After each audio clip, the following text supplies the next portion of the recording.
Hey, what is up, Impact students? I have a quick game for you before we get started. I'm going to list you a few things, and I want you to tell me what year I'm talking about. Are you ready? Okay, here we go. iPhone 3G, the Xbox 360, Nintendo Wii, the original, the duck face, V-necks, plaid shirts, the worship song Healer,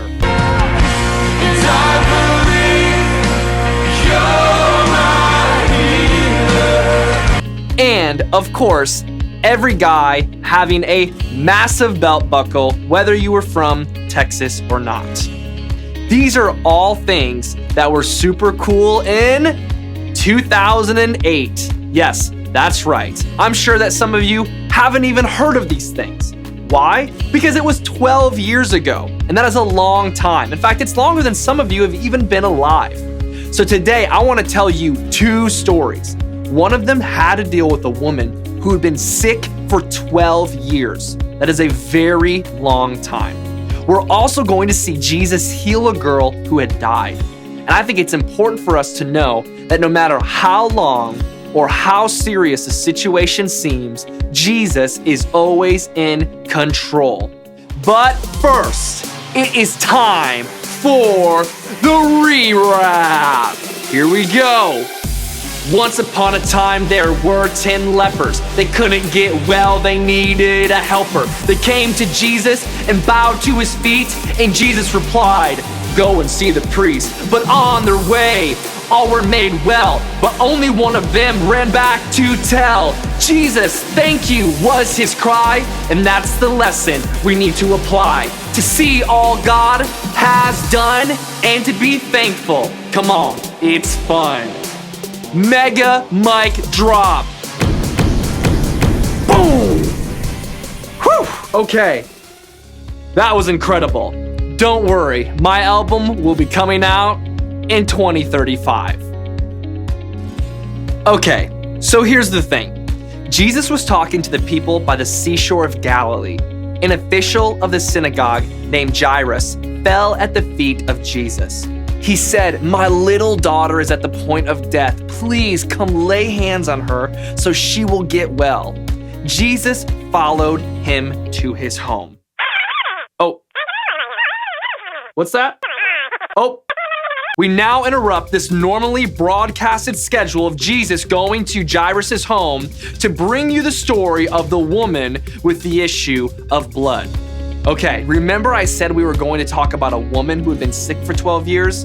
This woman had been bleeding nonstop for all those years, and she had spent all that she had on doctors and practices to get better. She had heard about Jesus and the miracles he was doing and saw that he was passing through her city. She pressed into the crowd behind Jesus and touched his clothes. Immediately, she was healed and the bleeding stopped. But Jesus knew that someone had touched him, and he asked this question. He said, "Who touched me?"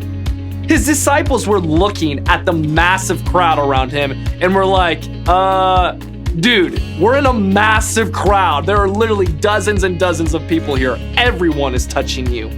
But the woman came forward and told him what she had done.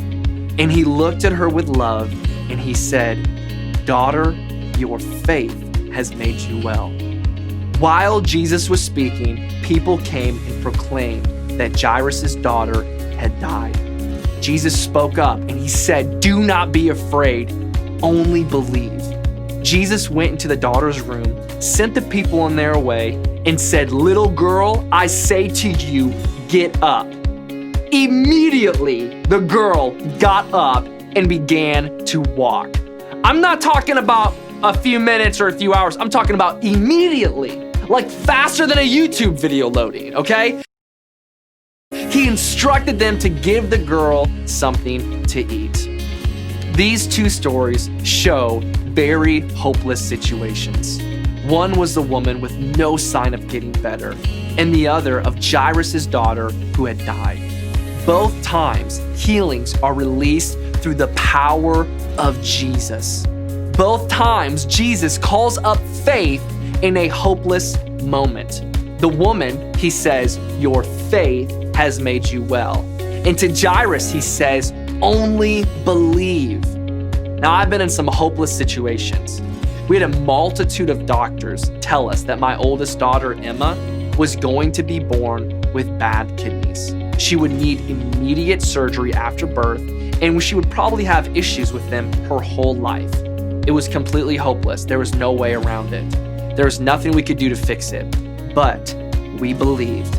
We believed in the power of God's healing, and we knew no matter what happened, that God was still good and he was still in control. So Miss Jenna and I prayed, and we asked those in our life to pray with us. Emma was born in February of 2016, and the scans showed that her kidneys were completely normal. She has had 0 issues with them since her birth. Do you ever feel like you're in a hopeless situation? Like everything is falling apart? I completely understand what that's like. But the Holy Spirit is with you in those times. Remember, Jesus gave us the Holy Spirit to walk and talk us through everything we face.